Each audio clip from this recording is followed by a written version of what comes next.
అదరగొట్టే కారం రంగు రుచి ఆచి కారం పొడి. విజయవాడ భవానీపురంలో ఉద్రిక్తత చోటు చేసుకుంది. 42 నిర్మాణాలను అధికారులు కూల్చివేశారు. కోర్టు ఆదేశాలతో అధికారులు కూల్చివేతలు చేపట్టారు. లక్ష్మీరామ కోఆపరేటివ్ బిల్డింగ్ సొసైటీకి అనుకూలంగా కోర్టు తీర్పునిచ్చింది. దీంతో భారీ పోలీసు బందోబస్తు నడుమ కూల్చివేతలు జరుపుతున్నారు.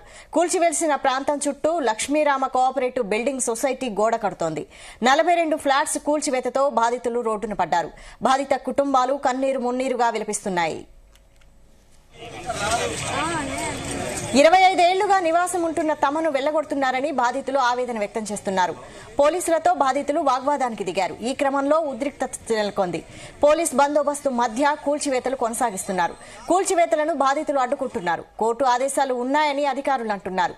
దీంతో బాధితులు డిప్యూటీ సీఎం పవన్ కళ్యాణ్, మంత్రి నారా లోకేష్ ను కలిసేందుకు ప్రయత్నిస్తున్నారు. ఈ విషయానికి సంబంధించి మరిన్ని అప్డేట్స్ మా ప్రతినిధి సుమలత లైవ్ లో అందిస్తారు. సుమలత.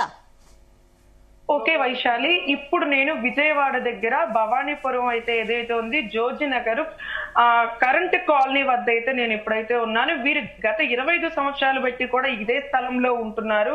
ఇదే స్థలంలో ఉన్న వారికి సడన్ గా ఏది ఇంటిమేషన్ లేకుండా సడన్ గా సుమారు 43 ఫ్లాట్స్ ఉన్నాయి, 17 ఇల్లులు ఉన్నాయి.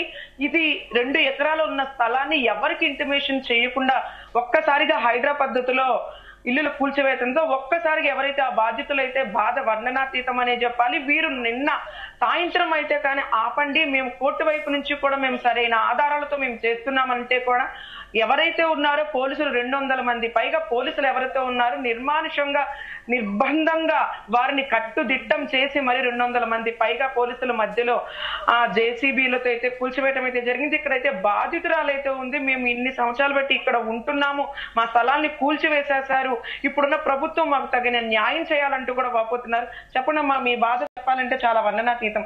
అసలు ఎలా జరిగింది, మీకు సంబంధించింది, మీరు ఏమన్నా ఇలా కూల్చివేస్తున్నారు ఏంటన్నది మీకు ఏమైనా ముందు చెప్పారా? ముందు కూడాను ఏ విషయం కూడాను తెలియజేయలేదండి. సడన్ గా నిన్న ఉదయం 6కే 2000 మంది గూండాలతో లేడీ బ్యాచ్ అన్నమాట అందరినీ తీసుకొచ్చేసి సడన్ గా ఇంట్లో ఉన్న ఆడవాళ్ళని కూడాను బయటికి లాగేసి కింద పడేసి సామాన్లని పగలగొట్టేసి మోగజీవాలన్నింటినీ అడ్డం వచ్చిన వాటిని అందరినీ పక్కకు తోసేసి నిర్దాక్షిణంగా ఆఖరికి లాయర్లు ఇక్కడే ఉన్నారు, పోలీసులు ఇక్కడే ఉన్నారు. అందరూ చూస్తుండగానే మాకు ఈ విధ్వంసం జరిగింది. మా ఇల్లు కూల్చేశారు, మా భూముల్ని లాక్కున్నారు. ఎంతో కష్టపడి చెమట వచ్చి రూపాయి కూడబెట్టిందంతా కూడాను ఇల్లు కట్టుకొని ఇలా కంటితో మాకు ఇలా ఈ గోడలు పగలగొట్టి కంటి ముందు ఇలా కూల్చేస్తుంటే మేమేం మాట్లాడలేక నిస్సహాయ పరిస్థితిలో ఉన్నాము. మాకు 10ంటికల్లా మా కోర్టు ఓపెన్ అవుతుంది. ఆగండి, ఆపండి, 10ంటికి కోర్టు తీర్పు మాకే వస్తుందని వాళ్ళకు కూడా తెలుసు. ఆపండి అన్నా సరే కొట్టండిరా, కూల్చేయండిరా అని చెప్పి 10ంటికల్లా మొత్తం విధ్వంసం చేసేసి చివరాఖరికి కోర్టు స్టే ఆర్డర్ వచ్చిన తర్వాత ఖాళీగా మాకు ఏమి పట్టనట్టుగా మొత్తం ఇల్లు కూల్చేసేసి మొత్తం పడేసి వెళ్ళిపోయారు. మేమేమి చేయలేని పరిస్థితిలో నిరాశలుగా ఉండిపోయాం మేము. అంతేకాదు మా దగ్గర వేరే ఇల్లు కూడా ఏమీ లేవండి. మేము ఇంటినే నమ్ముకొని ఉన్నాం. రూపాయి పెట్టిందంతా కూడా ఇంటి మీదే పెట్టాము. పిల్లల భవిష్యత్తులు కూడా దీని మీదే ఉన్నాయి. ఏం చేయాలో కూడా బాగా అర్థం కావట్లేదు. పక్కాగా రిజిస్ట్రేషన్ తో ఉన్న పేపర్స్ అన్ని రెడీగా ఉన్నాం. ఇంటి పన్ను కట్టాము, బ్యాంక్ లోన్ తీసుకొచ్చాము, అలాగే లోన్లు ఉన్నాయి, మరి ఏ ప్లాన్స్ ఉన్నాయి, ఏమీ లేకుండా గవర్నమెంట్ ఇవన్నీ ఎలా చేస్తుందండి? ఇది మా స్వార్జితం. లక్ష్మీరామ కోఆపరేటివ్ సొసైటీ అనే ఒక దొంగ సొసైటీ ఇదంతా చేసిందండి. మేము అడుగుతున్నాం, మా పేపర్లు మా దగ్గర ఉన్నాయి, మీ పేపర్లు చూపించండి. మేము తట్టుకోలేకపోతున్నాము, మేము ఏమి చేయలేని పరిస్థితిలో ఉన్నాం. సామాన్య జనం అండి మేము. అంగబలం అర్ధబలం 2 లేవు మా దగ్గర. ఒక రిజిస్ట్రేషన్ పేపర్లతో పట్టుకొని మేము ఇన్నేళ్ల నుంచి మేము పోరాటం సాగిస్తానే ఉన్నాం. 2013 కొన్నామండి మేము. 16లో నోటీస్ వచ్చింది మాది అని. అక్కడి నుంచి కూడా మేము ఫైట్ చేస్తూనే ఉన్నాము. ఎంత దారుణంగా అంటే మామూలుగా అసలు అవ మాట్లాడలేని పరిస్థితుల్లో ఉంది, వర్ణనాతీతం ఉంది. మీరు చెప్పండి, అసలు మీ మేడమ్ గారు అసలు మాట్లాడలేకపోతున్నారు. అసలు మీకు ఇంటిమేషన్ కానీ ఏదన్నా ఇచ్చారా, లేకపోతే ప్రభుత్వం వైపు నుంచి? ఎందుకంటే ఇంత 2 ఎకరాలు ఉన్న స్థలంలో 43 ఫ్లాట్లు, ఒక పక్కన 16 ఇల్లులు ఉన్నదాన్ని సడన్ గా ఏది ఇంటిమేట్ చేయకుండా అసలు ఎలా కూల్ చేసేసారు? అప్పుడు ఆ సమయంలో మీరున్నారా? మేము 20 ఏళ్ళ నుంచి ఇక్కడే ఉంటున్నాం, నివాసం ఉంటున్నామండి. మాకు ఏ ఇంటిమేషన్ లేకుండా మమ్మల్ని అన్యాయంగా బయటికి లాగేసి, ఇది మా కోర్టు ఆర్డర్ అని చెప్పి బయటికి లాగేసి రోడ్డు మీద వేసి మమ్మల్ని ఎంత అన్యాయం చేశారండి. కానీ మేము వారిని ప్రాధాయపడ్డాం. అవండి 11 గంటలకి మా సుప్రీంకోర్టు ఆర్డర్ ఉంది, వస్తుంది, కాపీ మీకు తెలియజేస్తాం అన్నా సరే వినలేదు. వినకుండా మమ్మల్ని అన్యాయంగా రోడ్డు మీద లాగేశారండి. దీనికి ప్రభుత్వం ఏదో ఒక విధంగా మా అందరికి స్పందించి మాకు న్యాయం చేయాలని మేము కోరుకుంటున్నాం. మేడం బాగా ఇబ్బందుల్లో ఉన్నామండి. ఏదైతే లక్ష్మీరామ సొసైటీ ఏదైతే కోఆపరేటివ్ బ్యాంక్ ఉందో ఆల్రెడీ వాళ్ళ పట్టాలు గాని అవన్నీ గాని మేము ఉన్నాం, ఇది మా స్థలం, అందుకని మేము తీద్దామంటూ కూడా వాళ్ళు వాపోతున్నారు. దాని మీద మీరేం చెప్తారండి? అట్లా యాక్చువల్లీ ఇది స్టార్ట్ అయింది 1981 నుంచి స్టార్ట్ అయిందండి. ఆదిశేషును మసీద్ అనే వ్యక్తి ఇద్దరి మధ్యన అగ్రిమెంట్ జరిగింది. అయితే మసీద్ అనే వ్యక్తి ఏం చేశాడంటే అగ్రిమెంట్ వద్దు ఏమొద్దు, ఇక నేను వేరే వాళ్ళకి అమ్ముకుంటా అని చెప్పి అతను వేరేగా ప్లాట్లన్నీ వేసేసుకొని అతను మా అందరికీ అమ్ముకుంటూ వచ్చారు. ఈ ఆదిశేషును వాళ్ళు ఆయన చనిపోయిన తర్వాత ఏం చేశారంటే ఒక లక్ష్మీరామ కోఆపరేటివ్ సొసైటీ అనే ఫేక్ సొసైటీ క్రియేట్ చేసి అసలు అది సంబంధమే లేకుండానే దాన్ని నడిపించుకుంటూ చీకటి కోణంలో అన్ని చేయాల్సిన కుంభకోణం అంతా కూడాను చేస్తూ ఇదంతా కూడాను కబ్జా అన్నమాట. దాని లూప్ హోల్స్ తెలుసుకొని సదాశివ శాస్త్రి అనే లాయర్ చేత ఆయన చేత అన్ని కూడాను మాట్లాడిస్తూ ఆయన హ్యాండ్ ఓవర్ లోనే ఆయన అండర్టేకింగ్ లోనే జరుగుతూ వచ్చిందండి. ఆఖరికి మేము 2013లో కొన్నప్పుడు కూడా మాకు తెలియదండి ఇది కోర్టులో ఉన్నట్టుగా అగ్రిమెంట్ అయినట్టుగా మాకు తెలియదు. ఒక బోర్డు గానీ ఏం పెట్టలా. ఒకవేళ నిజంగా మీదే అయితే గనక ఇక్కడ ఏరియాలలో ఒక బోర్డు పెట్టుండాలి కదా. అలాగే ఒక రిజిస్ట్రేషన్ ఆఫీస్ లో ఒక ఫారం ఇచ్చేస్తే మా 42 కుటుంబాలు బతికిపోయాయి కదా. ఇవన్నీ ఏమీ చేయలే. మా దగ్గర డాక్యుమెంట్లు అన్ని పక్కాగా ప్రూఫ్లతో ఉన్నాయండి. ఆ డాక్యుమెంట్లు కూడాను ఇదిగోండి, ఇవన్నీ కూడా 42 కుటుంబాల దగ్గర కూడాను ప్రతి ఒక్కరి దగ్గర పక్కాగా డాక్యుమెంట్లు రెడీగా ఉన్నాయండి. మేమందరం సిద్ధంగా ఉన్నాం. ఇంటి పన్ను కాగితాలు, కరెంటు బిల్లులు, రిజిస్ట్రేషన్ ఆఫీస్ లో కాగితాలు ఇవన్నీ కూడా చూడండి ఎవరెవరి దగ్గర ఉన్నాయి. లింక్ డాక్యుమెంట్లు అందరి మా దగ్గరగా ఉన్నాయి. అలాగే లక్ష్మీరామ కోఆపరేటివ్ సొసైటీ దగ్గర ఇది వాళ్ళది అని చెప్పి కూల్చేశారు కదా, వాళ్ళ దగ్గర ఏ డాక్యుమెంట్లు ఉన్నాయో బయటికి తీయండి. చూడండి ఇది ఒక ఫేక్ సొసైటీ. ఇది ఒక ఫేక్ సొసైటీ అండి. దీన్ని ప్రభుత్వం కొంచెం స్పందించి ఇవన్నీ బయటికి లాగి ఎవరెవరు దీనికి ఎనగానే ఎవరెవరు పెద్దవాళ్ళు ఉన్నారో పట్టుకొని వాళ్ళని న్యాయం చేయాలని, మాకు న్యాయం చేయాలని మేము కోరుకుంటున్నాం అండి. మీరు ఒక్కసారి నా సీఎంను కానీ ఎవరైనా వీటికి సంబంధించిన అధికారులను కలవటం జరిగిందా? వాళ్ళు రియాక్షన్ ఎట్లా ఉందంటారు? ఇంతకుముందు లోకేష్ గారిని కలిసామండి. లోకేష్ గారు మా దగ్గర మెమో తీసుకొని మేము తర్వాత తెలియజేస్తాం రమ్మని చెప్పారు. మళ్ళా మాకైతే ఇంటిమేషన్ లేదండి. అదొకటి. తర్వాత పవన్ కళ్యాణ్ గారి ఆఫీస్కి కూడా వెళ్ళామండి, వాళ్ళు కూడా తీసుకున్నారు. ఇది కోర్టులో వ్యవహారం కదండి, అది మీకు ఎంతవరకు కరెక్ట్ అనేది మేము చెప్పలేము అని మాత్రం తెలియజేశారండి. అప్పుడు వాళ్ళు అక్కడున్న స్టాఫ్, మేము వెళ్ళినప్పుడు పవన్ కళ్యాణ్ గారు లేరండి. ప్రభుత్వం మాకు న్యాయం చేయాలని మేము కోరుకుంటున్నామండి. దయచేసి న్యాయం చేయించండి. చెప్పమ్మా, నీ బాధ అయితే చెప్పాల్సిన అవసరం లేదు. ఎందుకంటే ఇంత ఓల్డ్ ఏజ్ లో కూడా వచ్చి నీ భూమి అయితే ఏదో ఉందో వాటి కోసం ఫైట్ చేయాలని నువ్వు చూస్తున్నావు. అసలుకి నీ వైపు నుంచి ప్రభుత్వాన్ని నువ్వేం కోరుతున్నావు? నా వైపు నుంచి నేను 2 ఆడపిల్లలకి తల్లినండి.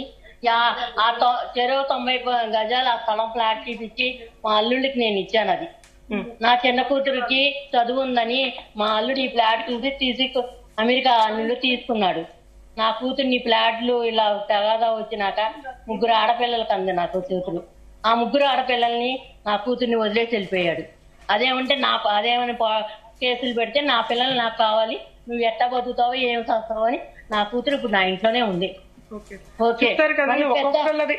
పెద్ద కూతురు అల్లుడు కషాయవాడే, ఆయన మెడికల్ డిపార్ట్మెంటే, కానీ అలా ఉంటున్నాడు. ఆ ఇల్లేమో బంగారు లాంటి ఇల్లు. ఎంతమందో బాధ అయితే వర్ణనాతీతం ఉంది. ప్రతి కుటుంబానికి వచ్చి ఒక్కొక్క గాథ ఉంది. ఎంతో వాళ్ళ రూపాయి పోగు చేసుకుని వాళ్ళు ఏదైతే ఇల్లు కట్టుకున్నారో వాటికి సంబంధించి ఏ ఇంటిమేషన్ లేకుండా కూల్చివేయడంతో కూడా ఇక్కడ ఉన్న వాళ్ళు అయితే బాధితులు అయితే వాపోతున్నారు. ఇప్పటికే ఏదైతే నిన్న కూల్చివేత అయితే జరగటంలో ఉన్న నేపథ్యంలో ప్రతి ఒక్కరు కూడా ఏదైతే ఉందో సీఎం క్యాంప్ ఆఫీస్ కూడా వెళ్ళడం జరిగింది. వాటికి సంబంధించి అధికారులు కూడా తేట తల్లిగా అయితే వాళ్ళని కలవలేకపోవటం, అలాగే వాళ్ళకి అపాయింట్మెంట్ ఇవ్వటం కూడా జరగలేదు. దానికి సంబంధించి వీళ్ళైతే పెద్ద ఎత్తున అయితే వీళ్ళైతే మాకు న్యాయం జరిగేంత వరకు కూడా మేము ధర్నాలు అయితే చేస్తామని కూడా చెప్తున్నారు. ఇక్కడ మొత్తానికి చూసుకుంటే మొత్తము 43 కుటుంబాలు అయితే ఉన్నాయి. ఇప్పటికి 17 ఇల్లులు ఉంటే 43 ఫ్లాట్స్ అయితే ఉన్నాయి.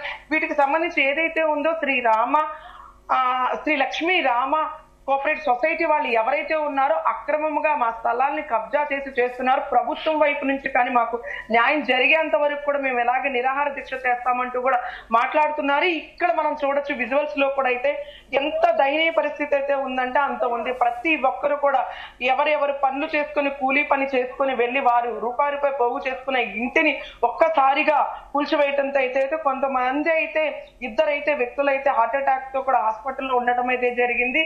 ఇది కావాలని చెప్పి ప్రభుత్వాన్ని కక్షపూర్తిగా ఎవరు అధికారులు ఉండే ఇలా చేశారంటూ కూడా చేసింది. ఏదైతే ఉందో శ్రీ లక్ష్మీరామ్ సొసైటీ వాటికి సంబంధించిన వాళ్ళు కక్షపూర్తిగానే చేస్తున్నారు. మా దగ్గర లింక్ డాక్యుమెంట్స్ కూడా ఉన్నాయి. మేము ప్రభుత్వం వైపు నుంచి కానీ మాకు న్యాయం చేసేంత వరకు నిరాహార దీక్ష చేస్తామంటూ కూడా చెప్తున్న పరిస్థితి నెలకొంది. అయితే సుమా సుప్రీంకోర్టు ఆర్డర్ వచ్చేదాకా కూడా ఆగలేదు, కూల్చివేశారు అంటున్నారు కదా, మరి సుప్రీంకోర్టు ఆర్డర్ ఏమని వచ్చిందా? ఆర్డర్ వచ్చిందా? సుప్రీంకోర్టు ఆర్డర్ కూడా ఏమని వచ్చింది అంటే డిసెంబర్ 31 వరకు కూడా విచారణ జరిగేంత వరకు కూడా కూల్చివేయవద్దు. ఏదైతే వీళ్ళు ఎప్పుడో కొనుక్కున్న స్థలం 2001లో కొనుక్కున్న స్థలానికి సంబంధించి ఎవరైతే అతని దగ్గర కొనుక్కున్న పర్సన్ ఎవరైతే ఉన్నారో అతను వీళ్ళకి లింక్ డాక్యుమెంట్స్ వైపు నుంచి స్థలాన్ని అయితే అమ్ముకోవటం జరిగింది. ఎవరైతే కొనుక్కున్నారో వాళ్ళకి ఈ స్థలము కోర్టులో ఉంది, ఇది కొంచెము లిటిగేషన్ డాక్యుమెంట్స్ లో ఉన్నది అన్నది వీరికి తెలీదు. కానీ ఎవరైతే అమ్మారో వాళ్ళ వైపు నుంచి అన్ని డాక్యుమెంట్స్ ని స్వాధీనం చేసుకున్నారు. తరువాత ఎవరైతే శ్రీ లక్ష్మీరామ్ సొసైటీ కార్పొరేట్ వాళ్ళైతే ఎవరైతే వాళ్ళు నోటీసు పంపించగానే ఇక్కడ ఉన్న 43 కుటుంబాలు వాళ్ళు కూడా వాళ్ళైతే సుప్రీంకోర్టుకి అయితే వాళ్ళు బెంచ్ చేశారు. బెంచ్ వైపు నుంచి కోర్టును బెంచ్ వైపు నుంచి అయితే కేసు ముందుకైతే చేశారు. వాళ్ళు కూడా ఈ నివేదిక ఇచ్చిన దాని ప్రకారం అయితే నిజ నిర్ధారణ నుంచి తెలుసుకునేంత వరకు డిసెంబర్ 31 వరకు కూల్చివేత చెయ్యకూడదు అన్న నిమిత్తంలో వీళ్ళకి ఇంకా హార్డ్ కాపీ రావాల్సిన సమయంలోనే ముందుగానే ఎవరైతే ఉన్నారో శ్రీ లక్ష్మీరామ్ కోఆపరేటివ్ సొసైటీ వాళ్ళు ముందుగానే నిన్న ఈ చర్యలు తీసుకున్నారు. ముందు 200 మంది పైపడే పోలీసులు వచ్చి ఎవరైతే లాయర్లు ఉన్నారో వాళ్ళు అమానుషంగా ఆ లేడీస్ మహిళలైతే ఎవరైతే ఉన్నారో వాళ్ళని కూడా చూడకుండా ఆపండి, మాకు కోర్టు వస్తుందంటే ఇప్పుడు నువ్వు తీసుకునిరా అంటున్నారు. కానీ వాళ్ళు సాయంత్రం 7 గంటలకు కూల్చివేయటం జరిగింది. వీళ్ళకు నోటీస్ వచ్చింది ఇప్పటి వరకు డిసెంబర్ 31 వరకు కూల్చకూడదు అన్నది ఈ రోజు 10 గంటలకు వచ్చింది. కానీ ఎంత ఏదని చేసినా కొంచెము క్షణికావేశంలో ఇది ఏదో కావాలని చెప్పి కక్షపూర్తిగా చేశారు. మేము మా కుటుంబాన్ని వాళ్ళందరూ కూడా రోడ్డు మీద పడ్డారంటూ కూడా చేస్తున్నారు. ఎంతమందికో రూపాయి కష్టపడి చేసుకుంది. కానీ నోటీస్ అయితే వారికి వచ్చింది డిసెంబర్ 31 వరకు కూల్చకూడదని. కానీ వాళ్ళు చాలా తెలివిగా వారికి ఇది మా స్థలం అని కోర్టు కూడా ఏంటంటే ఇది 25 సంవత్సరాల బట్టి కోర్టులో నలుగుతూనే ఉంది. ఏదైతే లక్ష్మీరామ్ కోఆపరేట్ బ్యాంక్ వాళ్ళకే ఈ స్థలాన్ని అప్పగించారు. కానీ వీళ్ళు ఎవరైతే ఉన్నారో 43 మంది ఎవరైతే ఉన్నారో ముందు పూర్వీకులు ఎవరున్నారో మాకు తెలియదు. 25 సంవత్సరాలు పెట్టి ఎవరున్నారో తెలియదు. మాకు సంబంధించింది మేము డబ్బులు పెట్టి రూపాయి పెట్టి కొనుక్కున్నామంటూ వీళ్ళు కూడా సుప్రీంకోర్టుకి అయితే బెంచ్ దాఖలు చేశారు. ఆ బెంచ్ దాఖలు చేసిన తర్వాత డిసెంబర్ 31 వరకు కోర్టు అయితే ఎవరిని కూల్చవద్దు, ఏ నిర్ణయాలు తీసుకోవద్దు అంటూ కేసు నడుస్తున్న నేపథ్యంలో కావాలని చెప్పి కక్షపూర్తిగా దీన్ని పడేశారంటూ అయితే వాపోతున్నారు. చిన్న పెద్ద అంటూ కూడా నిన్న సాయంత్రం 7 గంటల నుంచి ఇప్పటి వరకు అయితే ఉన్నారు, ఇక్కడే ఉన్నారు. ఇప్పటికే వీళ్ళు చేస్తూ ఉన్నా కానీ వీళ్ళని ఏదో బెదిరిస్తున్నారంటే ఎవరైతే బాధితున్నారో వారిపైన కూడా పోలీస్ కేసులు కూడా పెట్టడం జరిగింది. వీటికి సంబంధించి కూడా వాళ్ళైతే సీఎంను కలవాల్సిందంటూ కూడా ఈ రోజైతే అందరు ఎవరైతే 43 కుటుంబాలు ఉన్నారో వాళ్ళందరూ వెళ్లి కలుస్తున్నారు. Vaishali. Okay, thank you Sumalatha.